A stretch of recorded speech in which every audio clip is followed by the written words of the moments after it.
नमस्कार छात्रों, मैं प्रथम सेमेस्टर के जो छात्र हैं उन्हें पढ़ाने वाला हूँ हिंदी के प्रथम कवि और काव्य के बारे में कि हिंदी का प्रथम कवि कौन है और वह किस शताब्दी में पैदा हुआ है और कौन सा विद्वान हिंदी के प्रथम कवि के रूप में उसे प्रतिष्ठित करना चाहता है। इसकी चर्चा मैं आपसे करूँगा।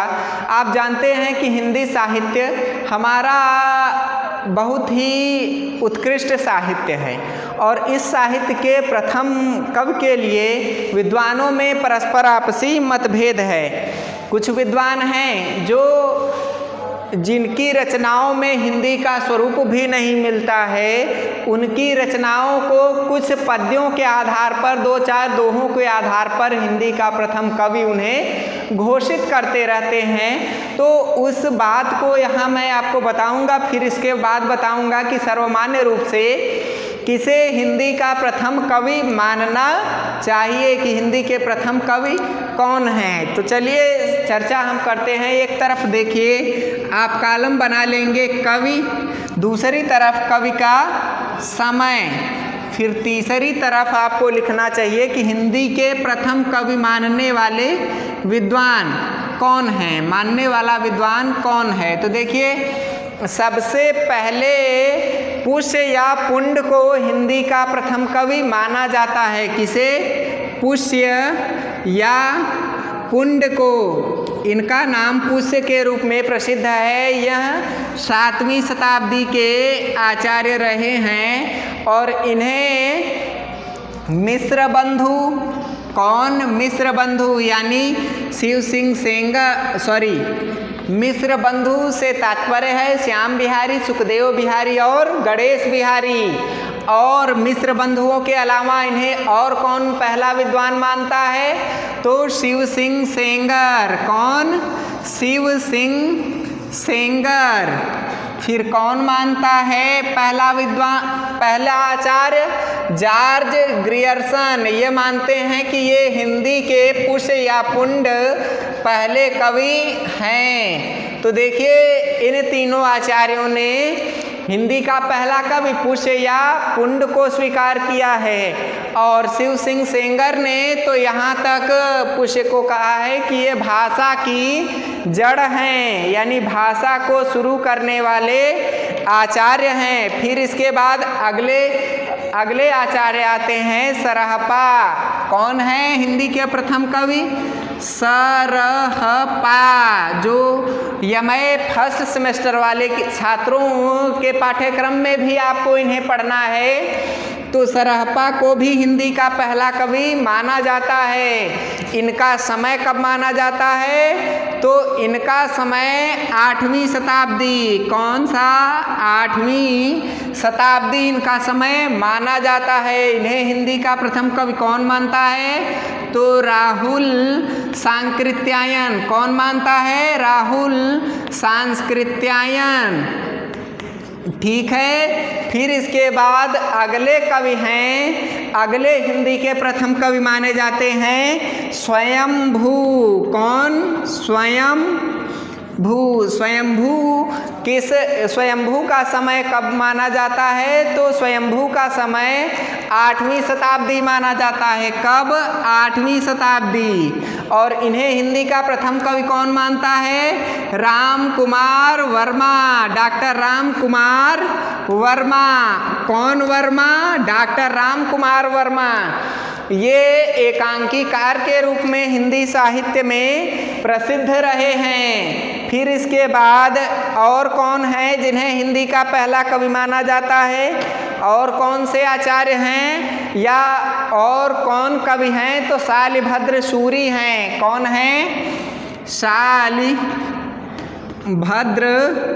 सूरि हैं। इन्हें भी हिंदी का पहला कवि माना जाता है और इनका समय 11वीं या 12वीं शताब्दी स्वीकार किया जाता है। और इन्हें हिंदी का पहला कवि कौन मानता है? गणपति चंद्र गुप्त। कौन? गणपति चंद्र गुप्त। ये वही आचार्य हैं जिन्होंने हिंदी साहित्य का वैज्ञानिक इतिहास लिखा है और उसमें ही ये शालिभद्र सूरि को हिंदी का पहला कवि मानते हैं। अगले हिंदी के प्रथम कवि मानने वाले विद्वान और कवि कौन हैं? तो अब्दुल रहमान हैं। कौन हैं? अब्दुल रहमान हैं। अब्दुल रहमान को हिंदी का पहला कवि कौन मानता है? देखिए, अब्दुल रहमान का समय जो है वह 12वीं या 13वीं शताब्दी स्वीकार किया जाता है कि ये 12वीं या 13वीं शताब्दी के समय में वर्तमान रहे थे और इन्हें हिंदी का पहला कवि आचार्य हजारी प्रसाद द्विवेदी मानते हैं। कौन मानते हैं? आचार्य हजारी प्रसाद द्विवेदी। फिर इसके बाद अगले आचार्य कौन आते हैं और अगले कवि कौन हैं जिन्हें हिंदी का पहला कवि माना जाता है? तो राजा मुंज को। किसको? राजा मुंज को हिंदी का पहला कवि माना जाता है। मानने वाले विद्वान कौन हैं और इनका समय क्या है? तो राजा मुंज का समय 10वीं शताब्दी है। क्या है? 10वीं शताब्दी राजा मुंज का समय है और इन्हें हिंदी का पहला कवि कौन मानता है? तो चंद्रधर शर्मा गुलेरी मानते हैं। कौन मानते हैं? चंद्रधर शर्मा गुलेरी मानते हैं। तो इन आचार्यों को हिंदी का पहला कवि स्वीकार किया जाता है। अब हिंदी का पहला कवि इनमें से तो कोई एक ही होगा, तो किस आधार पर इन्हें अलग अलग विभागों में विभाजित किया जाता है और क्या किया जाता है, इसका भी मैं वर्णन आपको बताने वाला हूँ कि कौन हिंदी का पहला कवि है सर्वमान्य रूप से। तो देखिए, आचार्य रामचंद्र शुक्ल का मत हिंदी साहित्य में सर्वश्रेष्ठ होता है, लेकिन हिंदी के पहले कवि के संदर्भ में आचार्य रामचंद्र शुक्ल शांत रहे हैं। उन्होंने हिंदी के पहले कवि का निर्धारण नहीं किया है। केवल उन्होंने इतनी बात लिखी है कि यदि हिंदी की पहली कृति का निर्धारण करना हो, यानी हिंदी की पहली कृति कौन सी है या हिंदी की पहली पुस्तककार रचना कौन सी है, तो वह रचना है देवसेन कृत श्रवकाचार। कौन है? देवसेन कृत श्रवकाचार। यह हिंदी की पहली पुस्तक इन्होंने बताया है। इसका समय इन्होंने 933 ईस्वी स्वीकार किया है। इस कृति में श्रावक धर्म का उल्लेख मिलता है, ऐसी बात यहाँ पर बताई है आचार्य रामचंद्र शुक्ल ने। तो देखिए, पुस्तक के रूप में रचना तो श्रवकाचार है, लेकिन क्योंकि यह गद्य और पद्य दोनों में मिश्रित है, अतः इसे हिंदी का पहला कवि देवसेन को नहीं माना जाएगा।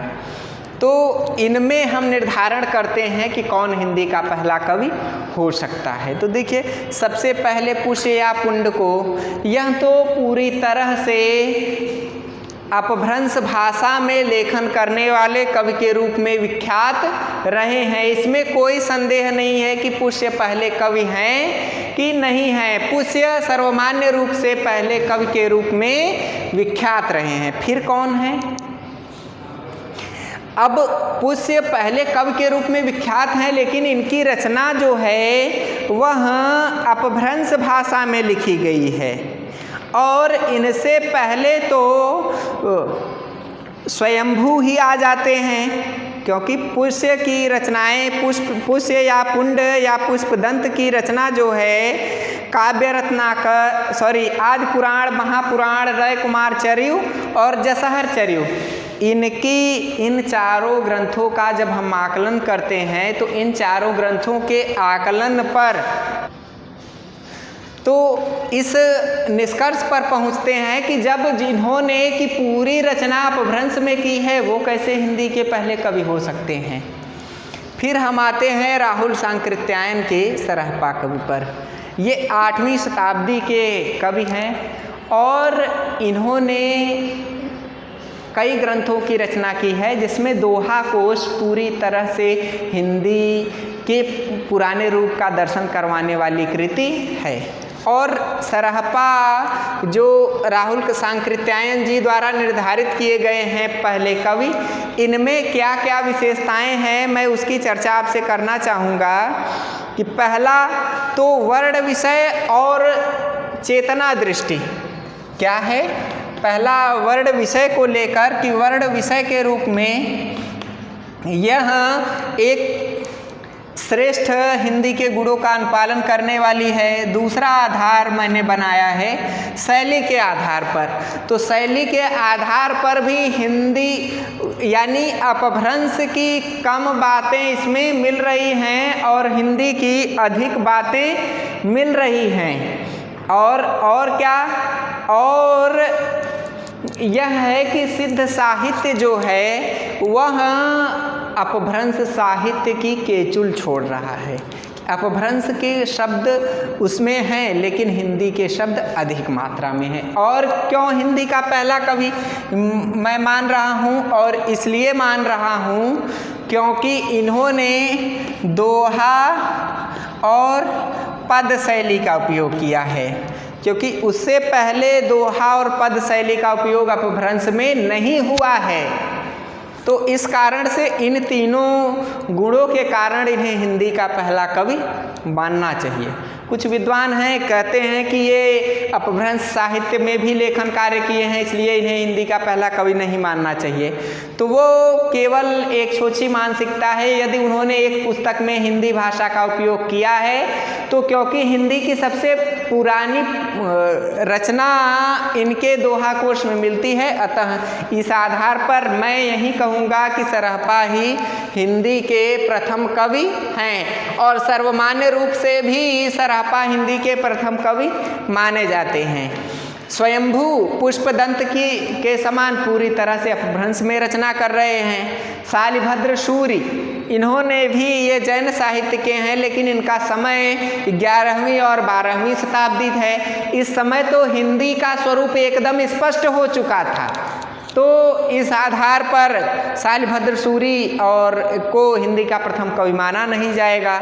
अब्दुल रहमान 12वीं या 13वीं शताब्दी में जो पैदा हुए, इन्हें हिंदी का पहला कवि मानेंगे तो ऊपर के जो भी चाहे राज साहित्य हो चाहे जैन साहित्य हो, जो भी कवि रहे हैं उनके साथ नाइंसाफ़ी होगी, क्योंकि इससे पहले कई कवियों की रचनाओं में भी इस बात का दर्शन मिल जाता है। चाहे गोरखनाथ हों, चाहे मत्स्येंद्र नाथ हों, जालंधर नाथ हों, देवसेन हों, शालिभद्र सूरि हों, इनकी रचनाओं में भी इन बातों का गुण मिल जाता है कि इनसे अच्छी रचनाएं इनकी हैं। तो ये तो इनके साथ नाइंसाफ़ी होगी। राजा मुंज, इस बात पर विचार किया जाएगा, लेकिन राजा मुंज की जो कृति है वह सरहपा से थोड़ा कठिन है।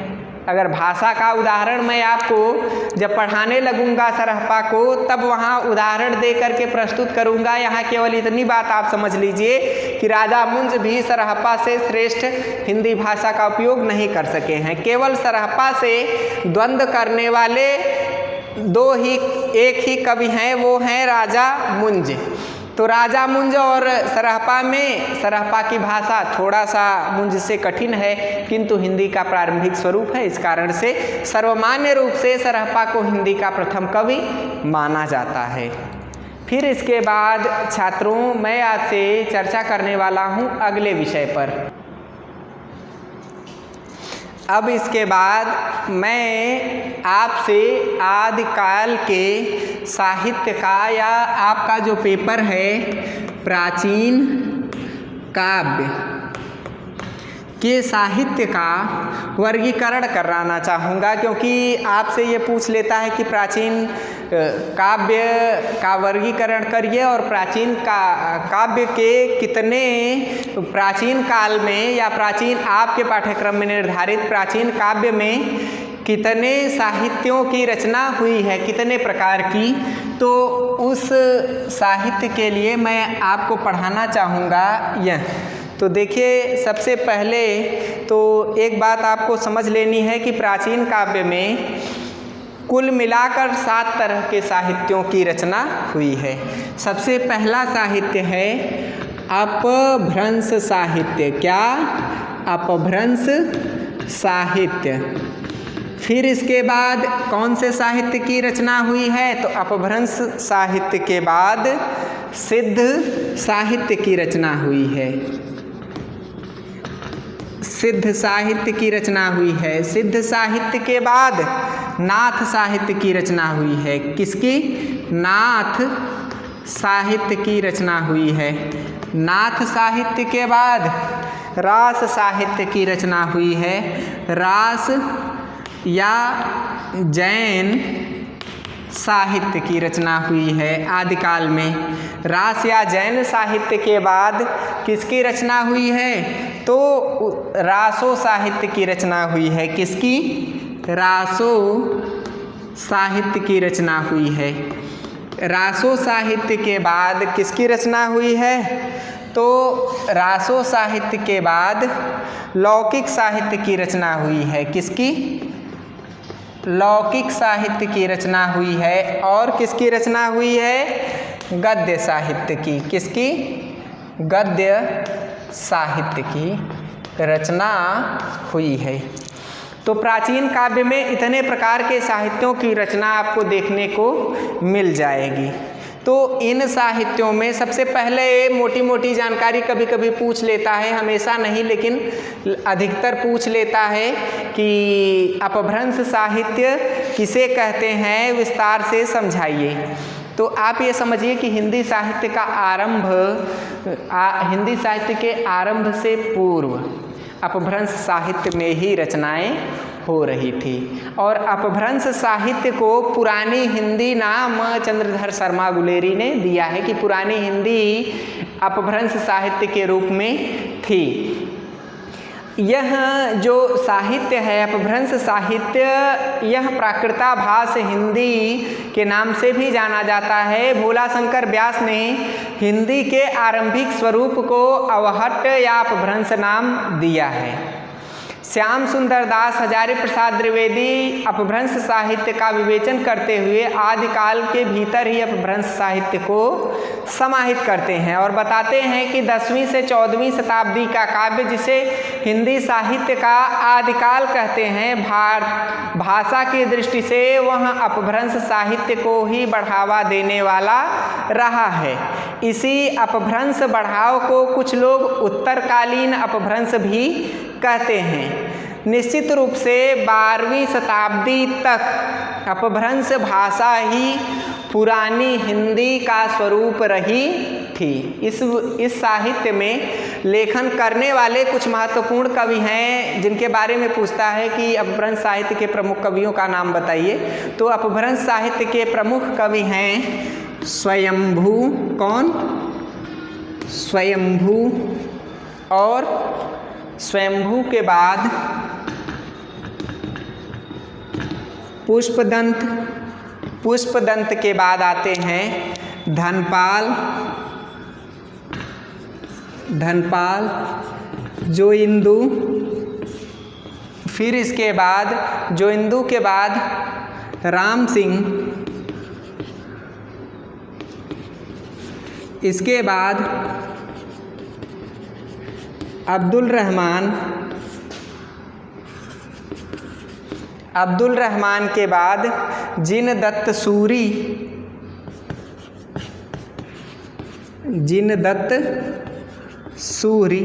इनके अलावा अन्य भी कवि हैं, लेकिन महत्वपूर्ण कवि के रूप में ये विख्यात रहे हैं। फिर इसके बाद अगला साहित्य आता है सिद्ध साहित्य।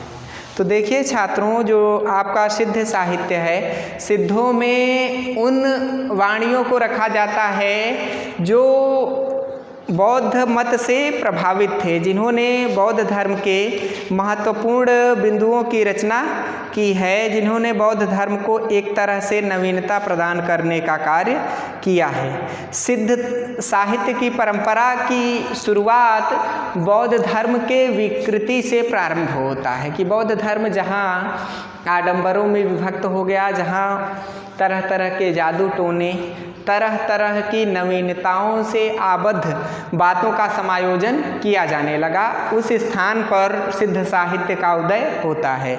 और बौद्ध धर्म जब दो भागों में बट गया, हीनयान और महायान, तो महायान की एक शाखा थी वज्रयान।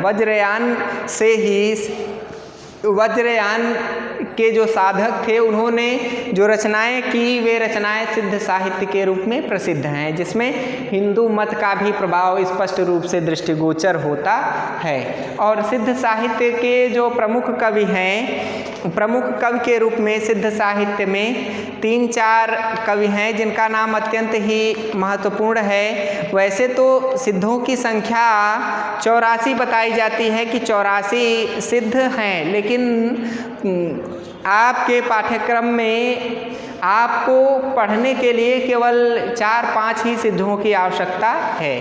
जैसे मैं उदाहरण के रूप में लिखना चाहूँगा, सरहपा, सबरपा, कहड़पा, डोम्भिपा, लुईपा, विरूपा। विरूपा के अलावा सुरसुरी आदि का नाम सिद्ध साहित्य में आदर के साथ लिया जाता है। फिर अगला साहित्य जो है वह है नाथ साहित्य। नाथ साहित्य का उदय कब होता है? नाथ साहित्य का उदय लगभग 11वीं शताब्दी के आसपास शुरू होता है, और यह इसलिए शुरू होता है कि तत्कालीन समय में युद्धों से हमारा देश आक्रांत था। देसी राजा जो थे वे आपस में शौर्य प्रदर्शन के लिए कि मैं कितना बलशाली हूँ युद्ध कर लिया करते थे। ऊपर से विदेशी प्रभाव भी हावी हो रहा था। खास करके मुस्लिमों के आक्रमण के बाद जो कुछ व्यापारी इत्यादि मुस्लिमों के बस गए थे मुस्लिमों में, वे जादू टोना, कलमा कुदा इत्यादि पढ़ के हिंदू जनता को भ्रमित किया करते थे, और भ्रमित करके वे मुस्लिम धर्मावलंबी हिंदू जनता को बना रहे थे। तो इस बात को जब हिंदू साधकों ने देखा तो उनके पास केवल मूक दर्शक बने रहने के अलावा कोई उपाय नहीं था। उसी समय गोरखनाथ का उदय हुआ, और गोरखनाथ ने अपने झाड़ फूंक, तंत्र मंत्र, जादू टोने संबंधी मंत्रों का निर्धारण करके उन साधकों के मन में अपने लिए एक महत्वपूर्ण बिंदुओं की स्थापना की, और एक नए मार्ग का प्रवर्तन किया, जिससे जादू टोने या कलमा कुदा इत्यादि के प्रभाव से हिंदू धर्म की भोली भाली जनता प्रभावित न हो पाए, और वह भी मुस्लिम लोगों को प्रभावित करने लगे। तो यह जो थी साधना, यह इस साधना से संबंधित जो साहित्यकार थे वे नाथ साहित्यकार कहे गए। नाथ साहित्य में हठ योग को प्रधानता दी गई। ह यानी सूर्य, ठ यानी चंद्रमा। यहाँ यह बताया गया कि हठ योग का प्रवर्तन इस तरह से होता है कि ईड़ा नाड़ी और चंद्रमा सुषुम्ना नाड़ी होती है। ईड़ा नाड़ी जब हम जागृत होते हैं तब काम करती है, और जब हम सोए होते हैं तो सुषुम्ना नाड़ी हमारी काम करती है। तो इन दोनों का जहाँ योग हो जाए वहाँ क्या होता है, वहाँ पिंगला नाड़ी यानी वहाँ प्रेम इत्यादि उत्पन्न होता है, पिंगला नाड़ी होती है। तो उसी को प्रेम उत्पन्न करके उन्होंने अपने साहित्यिक मार्ग का प्रवर्तन करने का कार्य किया। तो हठ योगी साधक ही नाथ साहित्यकार के नाम से हिंदी साहित्य में प्रसिद्ध हुए। नाथों की संख्या 9 मानी जाती है, लेकिन 9 मानी जाती है, जिसमें अलग अलग नाम अलग अलग आचार्यों ने दिया है। तो देखिए, जब हम पढ़ेंगे तब उन आचार्यों के नामों की चर्चा करेंगे। यहाँ हम केवल काव्य रचना करने वाले लोगों के बारे में बताएंगे। तो इस नाथ साहित्य में रचना करने वाले साहित्यकार हैं मत्स्येंद्रनाथ या मच्छंदरनाथ, मत्स्येंद्रनाथ या मच्छंदरनाथ, गोरखनाथ, चरपटनाथ, चौरंगीनाथ,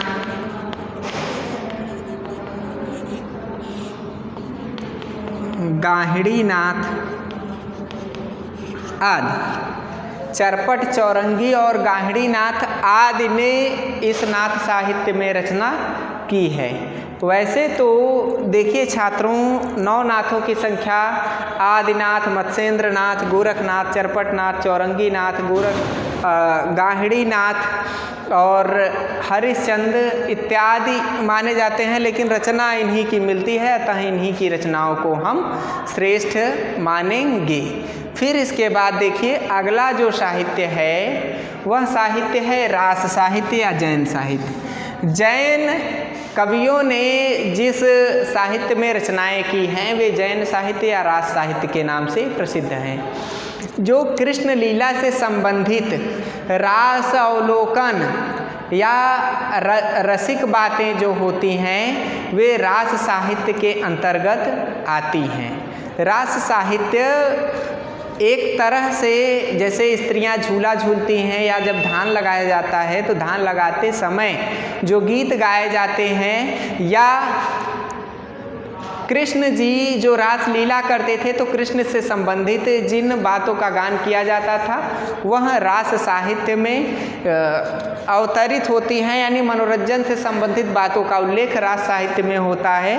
रास साहित्य में के प्रमुख कवि हैं देवसेन,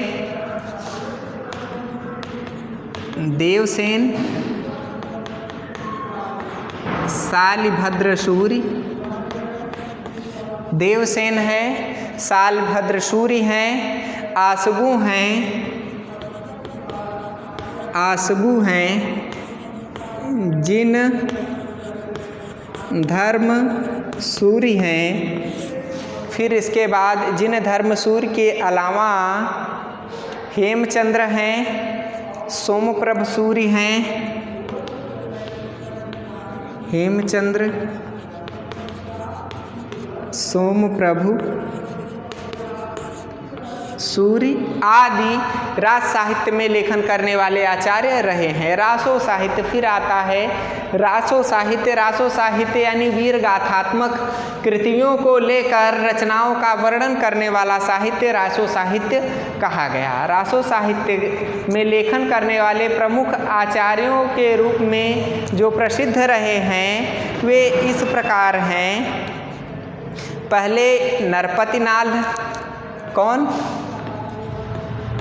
नरपति नल्ह, जागनिक, चंद्रबरदाई, नरपति नल्ह, जागनिक, चंद्रबरदाई, हमीर और सारंगधर, हमीर, सांगधर, ये सभी आचार्य रासो साहित्य के अंतर्गत आते हैं। लौकिक साहित्य, लौकिक यानी इस लोक से संबंधित जो रचनाएं लिखने वाले कवि थे वे लौकिक आचार्यों के रूप में प्रसिद्ध रहे हैं। तो देखिए लौकिक साहित्य बहुत ही कम लिखा गया है। लौकिक यानी स्थान विशेष को लेकर कृतियों की रचना करने वाले आचार्य जो थे वे लौकिक साहित्य के आचार्य कहे गए। लौकिक साहित्य में लिखने वाले 3-4 ही आचार्य रहे थे, जिसमें कल्लोल कवि हो गए, भट्ट केदार हो गए, कल्लोल हो गए, भट्ट केदार हो गए और अमीर खुसरो हो गए, विद्यापति हो गए। अमीर खुसरो और विद्यापति, ये सभी लौकिक साहित्य के अंतर्गत लेखन करने वाले आचार्य के रूप में प्रसिद्ध रहे हैं। गद्य साहित्य यानी तत्कालीन समय के गद्य में जो रचनाएं लिखी गई वे तत्कालीन यानी प्राचीन काव्य में जो रचनाएं लिखी गई वे गद्य साहित्य के अंतर्गत आती हैं। गद्य यानी जो जिन पदों में गेयता नहीं थी उसे लिखने वाले कवि गद्य साहित्यकार कहे गए। तो गद्य साहित्यकारों में प्रमुख रूप से रोडा कवि, दामोदर शर्मा और ज्योतिश्वर ठाकुर। रोडा कवि, ज्योतिश्वर ठाकुर